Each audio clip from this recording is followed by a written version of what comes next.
My next guest is positive on stocks for a number of reasons, though. Vince LaRusso is the CEO of Clough Capital Partners.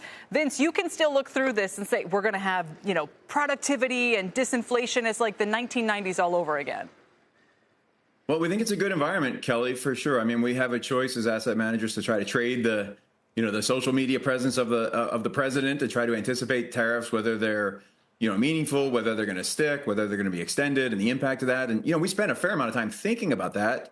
But in the broader context of equities and the reasons to own equities, we land firmly in the bullish camp. We think the growth rates are maybe not elevated, but they look steady. We think the Fed's becoming more accommodative. It's taking them a little longer than some had anticipated. But we think overall the backdrop, when you look at, money supply and the credit cycle, profit cycles, we want to own equities. So when people say, look, this is going to stall the economy somewhat, this is going to stall business investment, there's literally too much uncertainty even to go ahead with like the normal course of things, that doesn't worry you?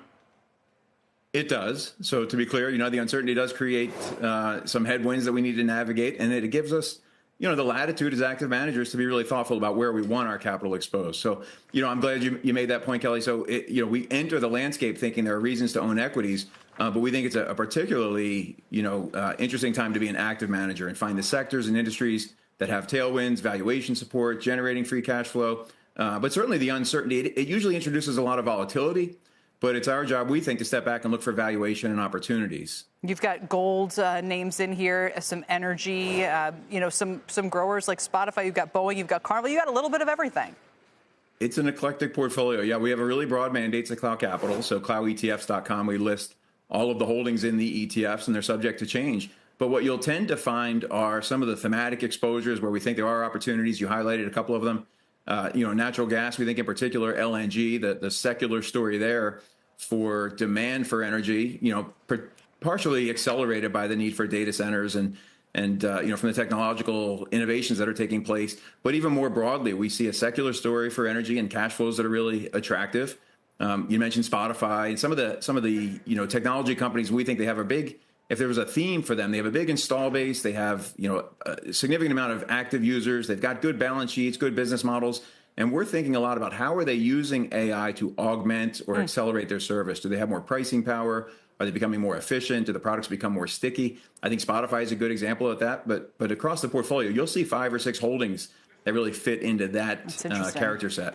So just kind of broadly then before we go, when you look out there at the landscape and think, okay, we're going to have all these ups and downs, is the most important thing, for instance, Secretary Bessent trying to jawbone the 10-year, which, again, I'm not sure it's really cooperating much today, around 432. But is that the kind of place you would look to for signs that things are going okay, even as the day-to-day is quite choppy?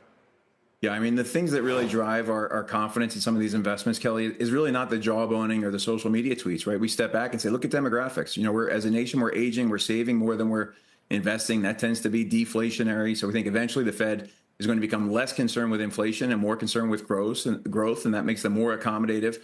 So when you think about things like a secular decline in interest rates that has been in place for 40 years, barring the monetary and fiscal response to COVID, if you step aside from that, you've seen rates go lower, and that's usually because of things like demographics, right, and money supply. It's but not what about the jawboning and deficit? social media. I mean, look.